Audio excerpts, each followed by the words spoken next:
the highly regarded Baldota family and friends, Samarpan Advisory Board members, and the respected doctor community. I also welcome members from the AA-NA community, our media friends, esteemed partners, my corporate colleagues, and each member of this august gathering today. This may be the formal opening ceremony, but the doors of Samarpan have been opened wide and welcoming for a full year now as a counseling center in Mumbai. During this time, our center has become a valued addition to the society and mental health care system in India. Today is the culminating event of a series of major actions that have been ongoing as a part of the vision and mission of our group. But this is not the end here. Rather, we at Samarpan take it our responsibility going forward towards the society. This initiative is aimed at addressing the huge untapped potential in addiction rehabilitation services and making it a world-class facility. We understand that each client rehabilitation journey is unique to their condition, and every client at Samarpan will receive comprehensive care and support specific to their needs so that they can make a smooth transition from rehabilitation to the everyday life they love.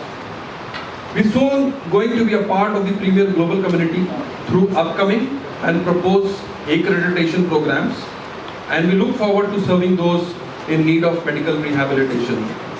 Sometimes, challenges and struggles are exactly what we need in our lives. May you welcome every effort, every struggle, and every challenge. May you open your wings and fly. May Samarpan bring you back to life and beyond. Thank you so much. With all of you hope in addiction treatment, Samarpan. There's a line of great French existentialist writer, my friend Bhushan reminded me yesterday, that it was in the harshest winter that I discovered that there was an invincible summer within me. It was in despair, in the dark night of despair, that the first ray of light descended on me. What a grace, what a miracle. Having hit the rock bottom, having been very successful, having had back-to-back hits, and being talked about as the new Zafar Terrible of the film industry, who's going to steer the film industry into sparkling new spaces, I discovered that nothing fails like success. Having touched the peak of the first mountain of your personal goal, I discovered that there was gnawing emptiness. As John Steinbeck said, that there was, you're well fed but you're still hungry. You're warm but you still shiver. You're loved but you still look for love with a begging bowl outside. Something was missing, and that made me hit the bottom. Now I had, from a struggling young boy who had barely means to keep the wolf away from the door, with a little girl like Pooja, my first wife, I had become a very successful man, and I had the means to destroy myself. I had the means, and I had the applause in the auditorium. Even when I got drunk and I behaved obnoxiously, people put up with me because I was a money-generating machine. So nothing failed the success. But then one day, when my daughter, second daughter, Shaheen was born, I came home drunk, having celebration. And when I carried my child in my arm, I just felt that she turned her face away from me out of revulsion because my mouth stank. That's what I believed. That was mine. And that was a moment of grace. After that, this 34 years I've not touched a drop of alcohol.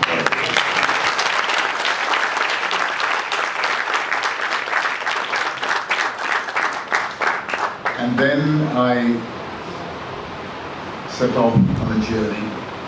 Cold turkey, I did not go to AA. I didn't go to a doctor.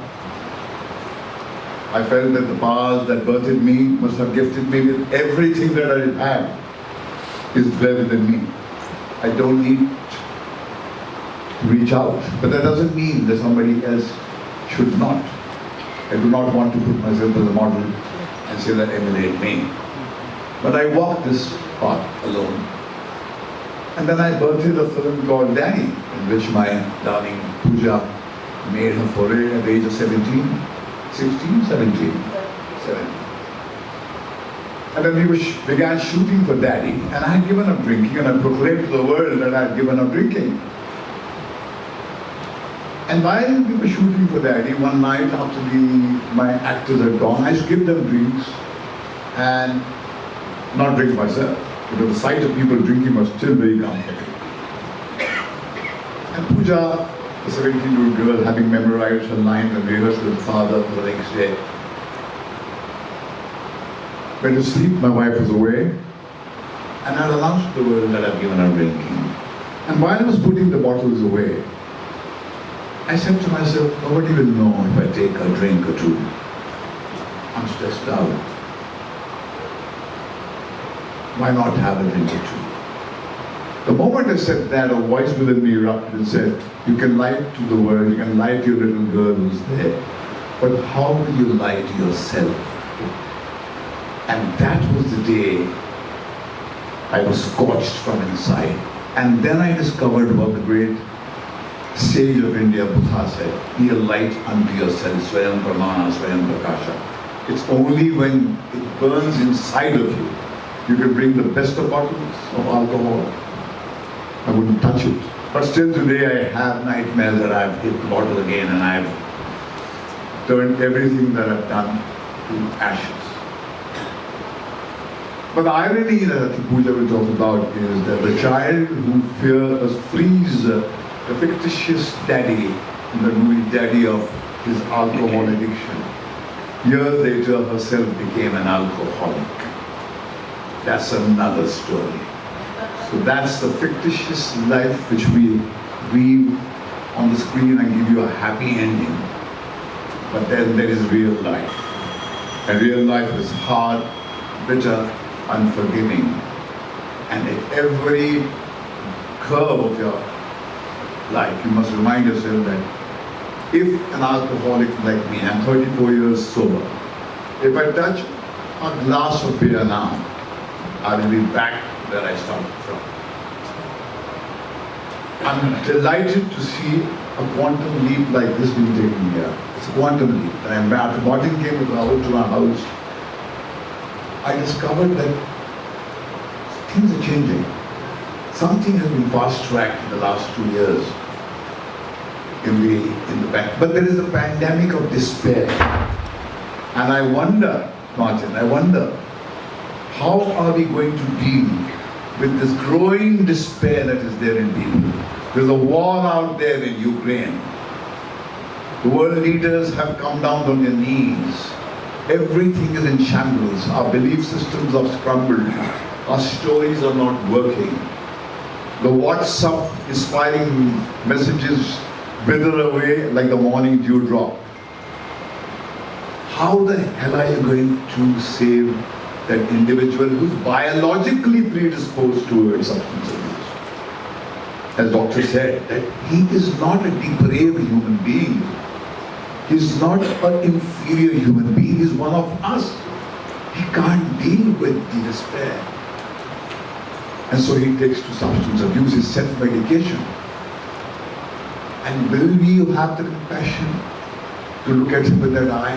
Will you educate the world around him yourself? And look at him with a different eye? That these are the questions that will gnaw all of us.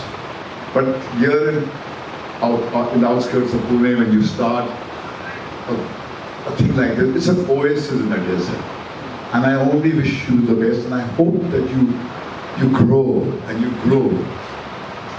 But the truth is that truth does not require PR machinery. It's like fire. It spreads on its own. Why did Rahul seek me and Pooja out? Not because we are celebrities who tantalize you with our movies for some time. is because we have suffered and climbed this mountain of sobriety, aware that any time we could fall down and be back ground zero. So it's what we have lived. So great things come out of human suffering. Great things. The entire culture is born out of the womb of suffering. It is suffering that gives birth to great movements. As they say that when a grain of sand gets into an oyster, the oyster, in order to escape from that pain, turns it into a bird. Good morning, Good morning. Sri Mahesh Bhatt, Srimati Pooja Bhatt, dignitaries on the dais, ladies and gentlemen. I would like to formally welcome you to the inauguration of Samarpan, the de-addiction center for drugs and alcohol. Firstly, I would like to start off by commending Srini very and the entire team of Samarpan for making this happen. This would not have been happened, but for their vision, passion and determination. Their drive reminds me of my father, late Sri Bhatt, who instilled in us the culture of giving back to the society. He founded the Bhatt group of companies in 1961 with starting with the small mines. Following history states, we have lived up this journey of growing from a small mining company to a diversified business group with interest across mining, pellet making, wind energy, industrial gases, shipping, aviation and environmental systems.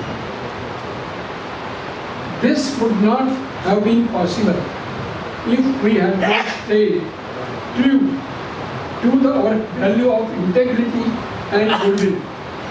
Even though practicing it has come at a cost, such as when we were refused to engage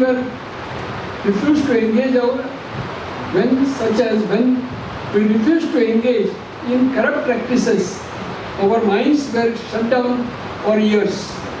We still chose to remain honest and fought to the best of our abilities and overcome it. This time were hard, but we stood by the truth of the company and continue to support our employees, society and engaged in CSR activities. We move towards sustainable mining and automation to ensure the well-being and safety of our employees and the future generation. Our CSR initiatives have been in various fields. In healthcare, we have contributed to Bhatt Institute of Digestive Sciences, Abhiraj Bhatt Cancer Detection Center in Mumbai, mobile endoscopy for Maharashtra, and blood bank in hospital. As a part of our sustainable mining initiative, we have planted 19,80,000 trees. We have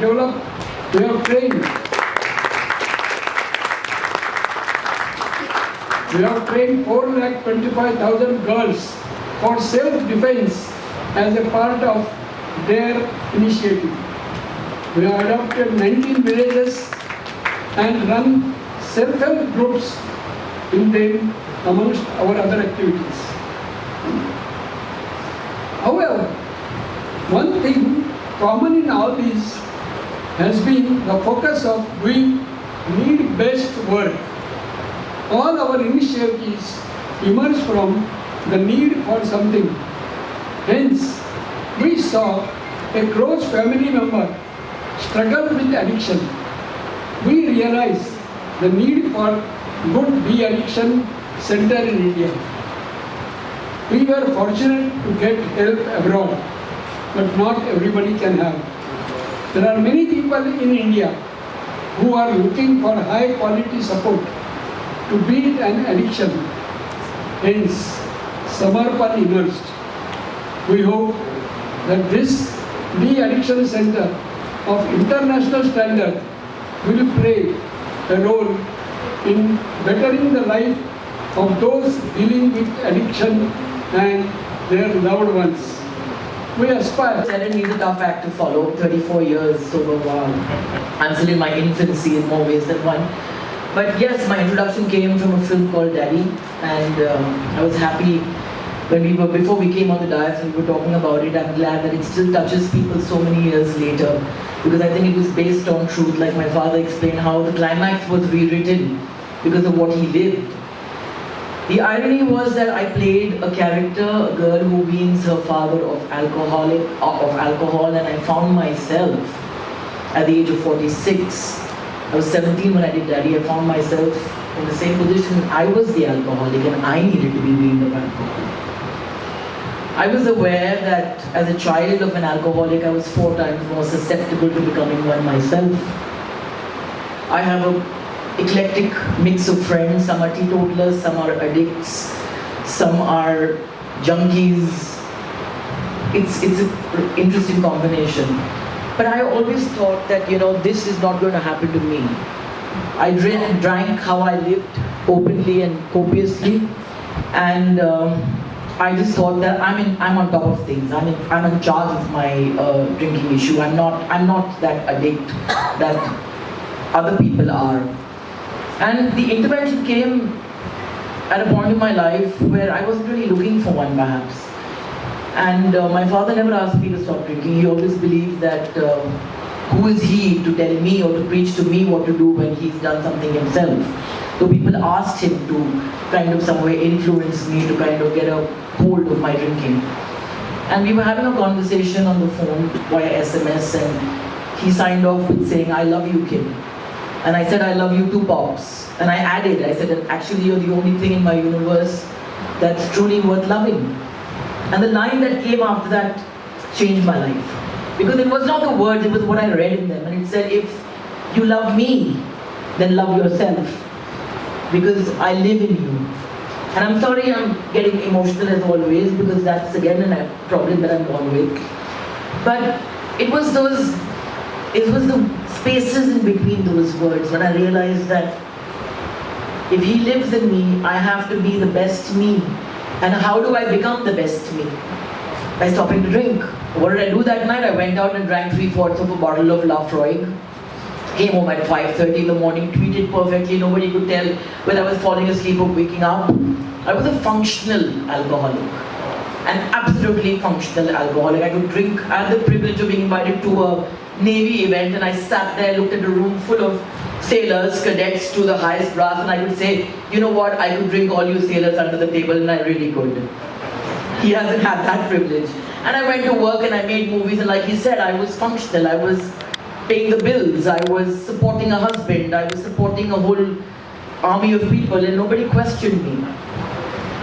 But that night, I decided to put my phone on silent. It was Christmas Eve, and I sat with myself.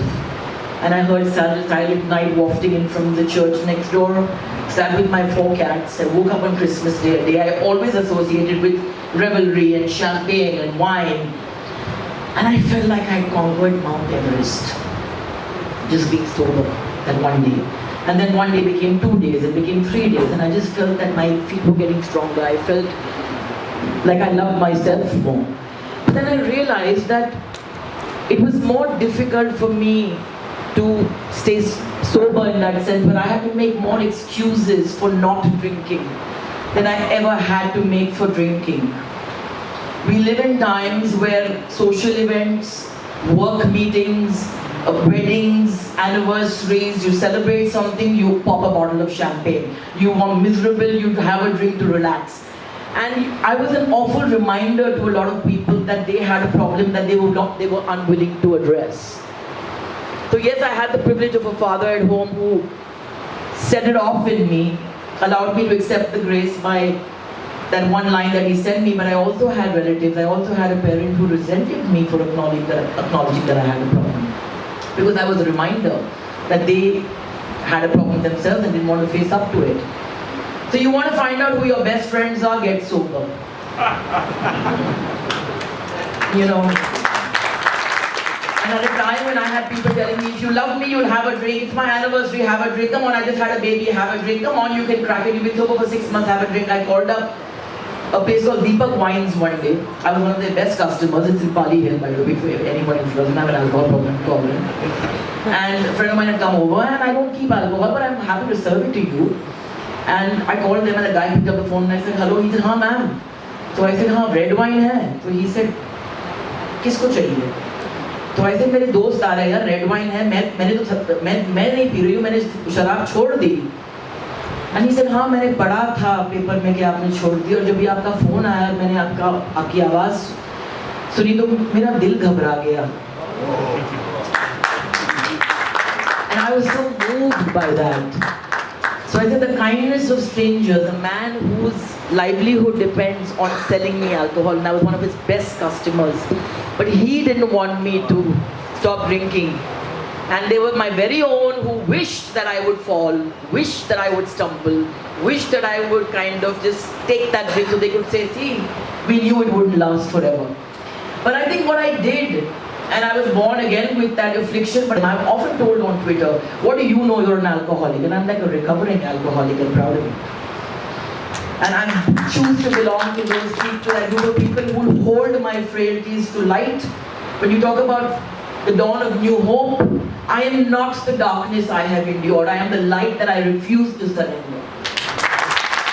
I am happy to be part of this, honored to be able to come and add my little light, my little spark to this new dawn, because I feel that addiction is not a moral weakness. It's not, you're not a criminal if you're an addict.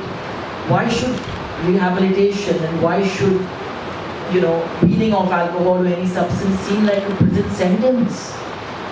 So I think when you have a facility like this, a center like this, it's so beautiful to be able to be with nature. It brings dignity back to that process of healing.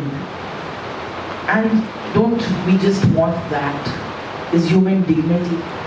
When we are most frail, when we are most broken, to have somebody look at us as human and say, why does it hurt so much? Not why do you drink?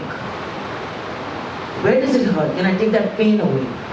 And I think this space allows that.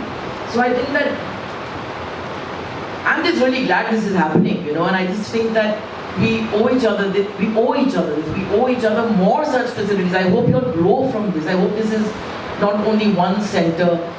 And I just feel, end the stigma, talk more, share more, air your grief. Internal bleeding is far more dangerous, and you just need to be able to bleed. You need to be able to kind of share. Because if there's one person out there who can look at your journey and say that, if she could do it, I can too, then I think it's a life worth lived. So, thank you. To not surrendering the darkness and to just being this blaze and healing and sharing and recovering and touching more lives, to be able to pass that message on. So thank you. You will see in the next 5 minutes. So I decided to work with this population, and then for the next, I think 7, 8, 10 years I was living in the US working in residential treatment. Involved in outpatient treatment, residential treatment, advocacy, fundraising, all that wonderful stuff. And very abruptly, I decided to come back to India in 2010 to make my life more complicated than it needs to be. And then when I came back, I was gone for a decade, right? The decade in which there was massive transformation in India. The 2000s I was gone. And I came back here and I set up private practice. And the changes were astonishing in many, many levels. But if you just speak about the explosion of substance use, I started seeing stuff that I'd never seen before in the 90s. You saw kids who were younger and younger using substances and getting addicted. You saw women getting more and more issues. We saw older adults. You saw a wide variety of substances I'd never heard of. on the streets of Bombay and all over town. And it was very, very difficult. See, there's always going to be an X amount of people who on outpatient basis will become good. But equally, for people in which the disease of substance abuse is progressed long enough, without a residential treatment stay, it becomes impossible. So I found myself working in private practice, getting increasingly frustrated that you do X amount of progress and you're just not getting to the point that you need to get to sustain people in recovery. And so this idea, and then over the years, the treatment industry in India was getting up to par. We weren't there yet. I was ending up sending a lot of people abroad. And this combination of stuff was really, really getting to me, you know. And along the 5 or 6 years ago, I met the Ballota family. And I think there was a resonance right there because here was a bunch of people, very, very successful conglomerate, who had a very big passion for CSR. Right? And they seem to share this idea that the thinking that evolved is, why should anybody from India have to go abroad for treatment? You know, as far as medical care goes, in the last 20 years, we've come to the point that people all over the world come here. Right? Why are we thinking small? Why are we not doing something on a scale? And that's how the idea was born. And then life got busy, and they got busy, and I got busy, and then in the middle of the pandemic, you know, again to make life more difficult than it needs to be, at the start of the pandemic, we decided this is a good time to start a rehab, right? And so we started talks in 2020, and then we started our outpatient center last year, and it's been extremely rewarding. So what is it that we do? You know, so the big misconception that a lot of people don't understand is that addiction is not bad behavior, addiction is not a moral failure, addiction is a biological disease. Right? And unless we start acknowledging that and treating it as a medical condition, we're going to make peripheral changes around the edges. Once you understand that, what you realize, a lot of people who've got addiction for over 8 or 10 years are not getting high anymore because they enjoy it. They're getting high because they don't want to feel terrible when they stop. Right? And so quite often if a person has got a long-standing addiction for 10 years, 12 years, there's no way he's going to be able to sit at home and say, I'll say saband. I wish it does happen that way. You know, and I have to pack my bags and move to Hawaii and live somewhere if that happens that way. But it does not happen that way. There's going to be a bunch of people, no matter what you try to do on an outpatient basis, are going to require residential treatment when they're away from the triggers, when they're away from the stresses in which they can heal and recover. So we started conceptualizing a program, you know, which has 3 components. A pre-treatment phase, which is going to be in Mumbai, the rehabilitation phase, which I'm so happy to see so many people here today, and then the aftercare phase. And the whole pre-treatment phase is based on the idea, again, it's very rare that somebody with an alcohol problem, with a drug problem is going to knock on your clinic and say, I want to stop. Right?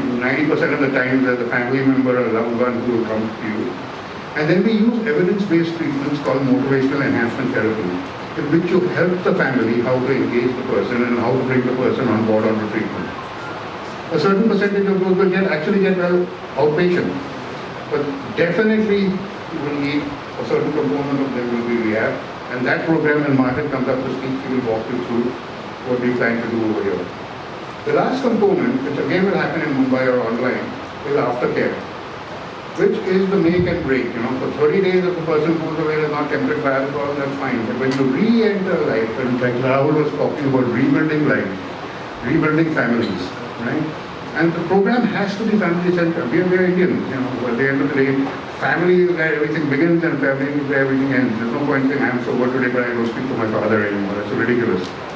And so there is going to be this whole program, both in pre-treatment, rehabilitation and outpatient, that has individual counseling, group counseling, as well as family therapy, supported by psychiatric care.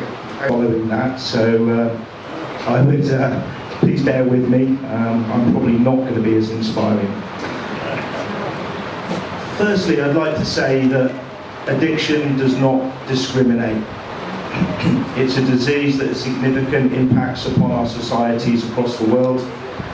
And there may be differences in what people may use, from bankers in London with cocaine and champagne, to the farmer in Thailand with his rice wine and yaba. But the consequences of it are all too real for many of us. From a personal perspective, I've seen friends and family suffer from the ravages of addiction, and I've seen the destruction and sadness that it brings to those families and loved ones, who are often unable, despite their best efforts, wishes and interventions, to change that path. Personally, I lost my stepfather to alcoholism around about 3 years ago. To see a previously smart, intelligent and respected man who held senior positions in the British Civil Service, was a JP, and basically a well-recognised community person, slide into alcoholism and become a shadow of the person who he had been, was a tragedy. The emptiness and sadness that he left behind will never be forgotten by the family and friends. Society lose far too many people through alcohol and drugs. It was mentioned a little bit earlier as well around about governments, and on the whole, my own belief is that governments do very little to address in the grander scheme of things. Preferring to continue with the failed war on drugs, punitive approaches, criminalisation, that really serve no purpose other than to look tough and maybe to appeal to some base voters. As an example, alcohol, which is legal and probably the most familiar substance that people come into contact with and is widely prevalent in Indian society, results in widespread losses in forms of physical health outcomes such as cirrhosis of the liver, heart disease, diabetes, as well as absenteeism, road traffic accidents, and various behavioural and mental health outcomes. The same can be said also for illicit drug use as well. The WHO recognised in 2005, and I'm sorry that I haven't got the exact figures of what they are now, I'm sure they probably will be increasing given the pandemic, but 3.2% of the world's deaths are alcohol related. So let that sink in. That's a significant amount of people every year. In 2005, estimated numbers of people using alcohol in India were 62.5 million. 17.4% having an alcohol use disorder. That's around about 10.6 million people. And that of all hospital admissions in India, between 20 to 30% are alcohol related. 40% of road traffic accidents occur under the influence of alcohol, and between 10 to 15% of people with alcohol related problems commit suicide. This should alone give an indication of the impact of alcohol. We know from years of research and data collection that drug and alcohol use has a major impact on all of us in society. These figures are a little bit more up to date, and not necessarily around alcohol, but this is a US figure. 8.7% of 8th graders have used illicit drugs in the last month. 21.3% of 8th graders have tried illicit drugs at least once. By the time they're in 12th grade, 46.6% of teens have tried illicit drugs.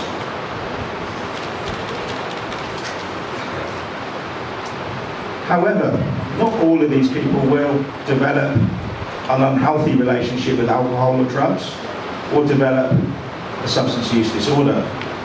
But for those that do, then services that are available are imperative. Having spent the last 15 years of my life working in the addiction field, with a large part of that setting up treatment services in Thailand, it has been clear that the need for world-class inpatient treatment in India has been needed.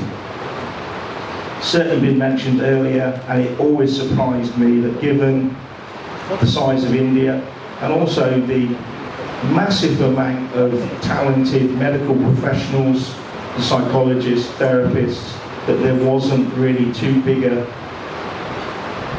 field for rehabilitation in India. Many people travelling to Thailand or to the UK or the US for treatment. Thailand, as an international rehab destination, grew from one international rehab in 2008 that had 12 beds to over 20 programs of sorts by 2020. That 10-bed centre that I was involved in setting up eventually had 72 beds across 3 sites. All of these centres had regular Indian clients who would travel overseas. So I hope that Samarpan now being in India, and although maybe it is a little bit outside of the cities, people will be willing to travel to here. I believe actually this is a perfect environment. For Samarpan, our focus will initially become very much on the Indian domestic market and helping our local communities. And I'm sure that once travel becomes more free again, post-pandemic, we can expect to start welcoming clients from across the globe. Certainly believe that we will see non-resident Indians